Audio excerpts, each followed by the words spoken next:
Spider-Man Beyond the Spider-Verse n'arrivera pas avant 2027. De base, le film était censé sortir le 4 juin 2027, mais ils ont décalé la sortie de 3 semaines. Il sortira le 25 juin 2027. Alors perso, je trouve ça toujours hyper long, sachant que le deuxième opus est sorti quand même en 2023.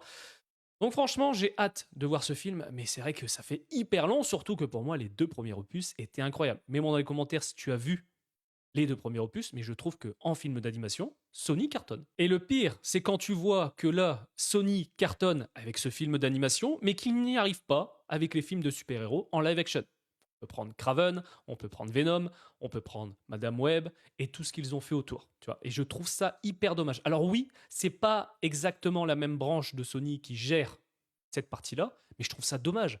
Si vous arrivez à cartonner en film d'animation, prenez exemple. Même quand on voit les jeux vidéo Spider-Man sont incroyables.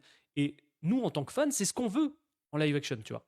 Alors oui, les films Spider-Man de Marvel, en collaboration avec Sony, ça passe clairement avec Tom Holland. Mais c'est vrai que tout l'univers autour, je trouve qu'il y a un gros problème. Même le film Morbius, c'est un très bon film. Mais en fait, ils n'ont pas réussi à créer un univers cohérent et je trouve ça vraiment dommage. En plus, comme tu le sais, ça a été littéralement abandonné par Sony. Alors même s'ils nous ont teasé Knull, on l'aura jamais, quoi. Oui, on l'aura jamais. Non, non, non. C'était Sony arrête les films de super-héros, clairement. Donc, ce que je trouve vraiment dommage. J'espère qu'à un moment, on aura un univers cohérent.